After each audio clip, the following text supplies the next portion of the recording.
Hi, welcome to math classes. So, guys, in this exercise, in this video, we are going to start about the exercise 1.2.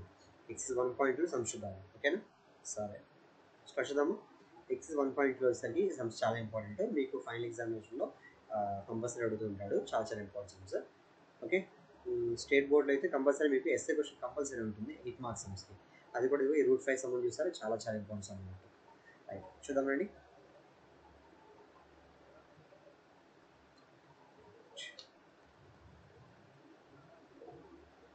Okay let's start the class now. First question.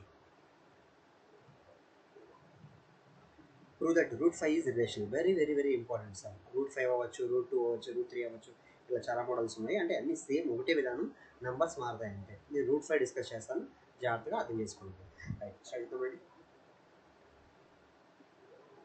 Right వాడు ఏమడిగాడు prove that root 5 is irrational. Root 5 okay సరిగ్గా print అవ్వాలి ఇక్కడ route 5 ఉంటుంది route 5 is irrational prove చేయాలి మనం prove చేయాలి రూట్లో ఉండే నెంబర్స్ ఇర్రేషనల్ నెంబర్స్ అంటాం కదా వాటిలో మనం ఇర్రేషనల్ ఇప్పుడు మనల్ని వాడి ప్రూవ్ చేయమని అడుగుతున్నాం that is prove this now okay ఈ సమయం మీరు ఏం చేస్తారంటే దీన్ని మీరు ఇండైరెక్ట్ మెథడ్లో స్టార్ట్ చేస్తామన్నమాట it is called indirect method అంటే డైరెక్ట్గా వెళ్ళకుండా ఇండైరెక్ట్ వేలో ప్రూవ్ చేస్తాము కాబట్టి దీనికోసం ఏం చేస్తామంటే ముందుగా లెట్ ఇస్ అస్యూమ్ దట్ ముందుగా మీరు ఏమంటారంటే వాడేమన్నాడు దాన్ని ఇర్రేషనల్ అన్నాడు కానీ మీరేమంటారంటే let us assume that root 5 is rational అన్నాం అది ఇర్రేషనల్ కాదు రేషనల్ అని చెప్పి మనం సమ్ స్టార్ట్ చేద్దాం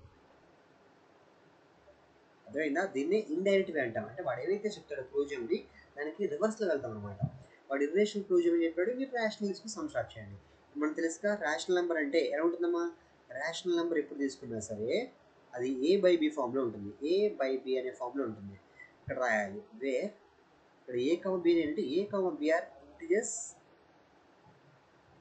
ఇంటిజర్స్ అండ్ కోప్రైమ్స్ అవి రెండు ఏ కమ బి అనేవి ఇంటిజర్స్ ఎట్లా తీసుకోవాలి అలాగే అవి కోప్రైమ్స్ అయి ఉండాలి అలాగే and b not equal to 0 my condition మీకు ఖచ్చితంగా రాయాల్సి ఉంటుంది ఓకేనా ఇప్పుడు చూడండి ఇది చేయాల్సిన నెక్స్ట్ స్టెప్ అంటే స్క్వేరింగ్ చేయండి squaring and both sides SA question చాలా ఇంపార్టెంట్ సో జాగ్రత్తగా ఫోకస్గా వినండి స్క్వేరింగ్ అండ్ బోత్ సైడ్స్ చేయండి దీన్ని root 5 whole square is equal to a by b whole square రెండు వైపులా ఏం చేస్తాను నేను రెండు వైపులా స్క్వేర్ తగ్గించాను అటు ఇటు స్క్వేర్ చేశాను నేను ఈ స్క్వేర్ ఈ రూట్ ఏమవుతామో కట్ అయిపోతుంది కదా చూడు 5 మిగిలిందా ఇక్కడ ఏముంది ఏ బై బి హోల్ స్క్వేర్ అంటే స్క్వేర్ రెండింటికి వస్తుంది పైన ఉన్న ఏకి వచ్చింది కింద ఉన్న బి కూడా వచ్చింది స్క్వేర్ అనమాట ఓకే ఈ బి స్క్వేర్ డివిజన్లో చూస్తారా ఇటు వస్తే ఏమవుతుంది మల్టిప్లై అయిపోతుంది అంటే 5b స్క్వేర్ అవుతుంది 5b square equal to A square ఓకేనా కింద ఉన్న బీ స్క్వేర్ వస్తే మల్టిప్లై అయిపోయింది కదా 5b స్క్వేర్ అయిపోయింది 5b square equal A square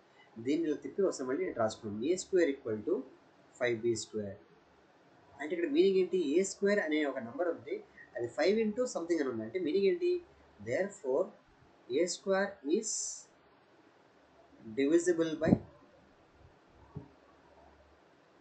divisible by 5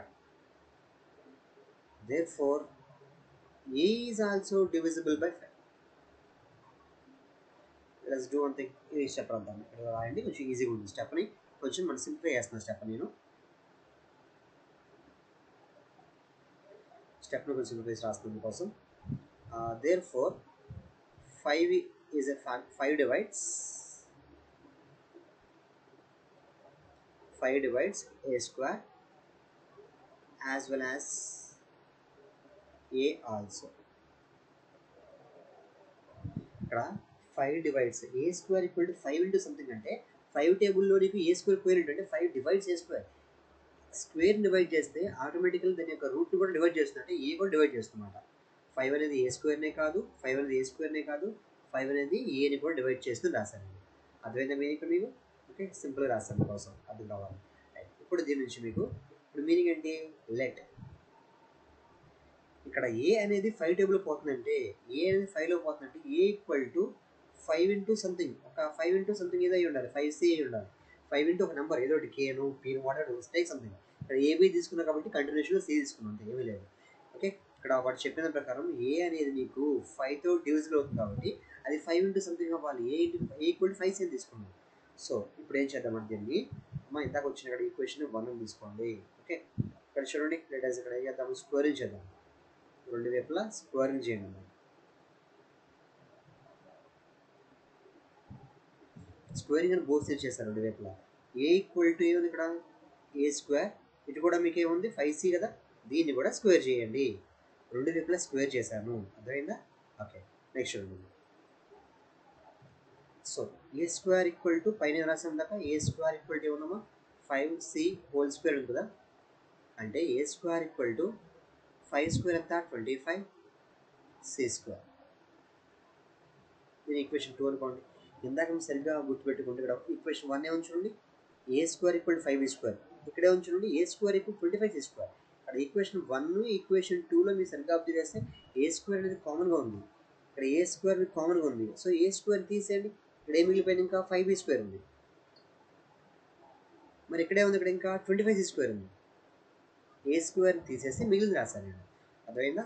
B square equal to ఆ 5 ఇటు వస్తే ఏమవుతుందమ్మా, ఈ ఇంటూ 5 ఇటు వస్తే ఏమవుతుంది, బై 5 అవుతుంది కదా. 5 టేబుల్లో 25 5 టైమ్స్ పోతుందా. So b square equal to 5c square చెప్పొచ్చా, b square equal to 5c square. So చూడండి ఇందాక రెండు చెప్పరాసాము ఇక్కడ, a square equal to 5b square వచ్చినప్పుడు 5 ఇంటూ సంథింగ్ ఉంది కాబట్టి 5 డివైడ్స్ దిస్ నెంబర్ అని రాసాను, గుర్తుందా. 5 divides A square as well as a also. ఇక్కడ సేమ్ అదే ఏం రాస్తారు ఇప్పుడు, 5 divides b square as well as b also.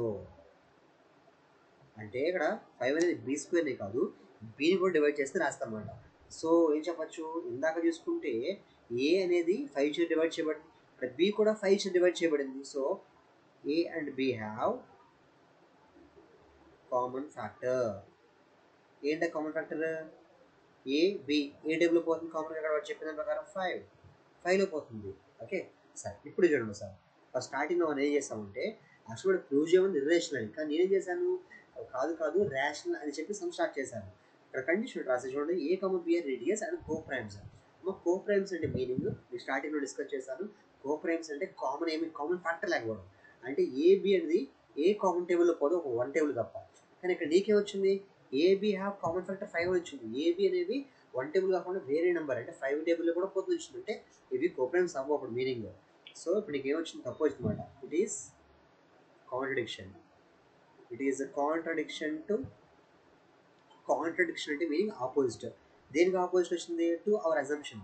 మన అజంప్షన్ చేసాం కదా, మన అజంప్షన్ ఏం తీసుకున్నాం స్టార్టింగ్ స్టెప్స్ ఒకసారి.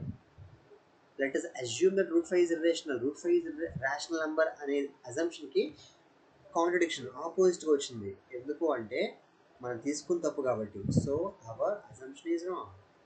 మన అజంప్షన్ తప్పు కాబట్టే మనం ఒక కాంట్రడిక్టరీ స్టేట్మెంట్ రీచ్ చేయమంటే ఆపోజిట్ ఒక రాంగ్ స్టేట్మెంట్ రీచ్ అయినట్టు. So our assumption is wrong. మన అజంప్షన్ రాంగ్ అంటే మన అజంప్షన్ ఏంటి, ఇక్కడ రూట్ 5 ఈజ్ రేషనల్ అనేది మన అజంప్షన్. అది రాంగ్ అంటే మీనింగ్ ఏంటి, రూట్ 5 ఈజ్ రేషనల్ కదా, root 5 is an irrational number. Very very very important అన్నమాట. ఓకేనా, just keep in mind. Okay guys, next let us meet in the next video. Okay.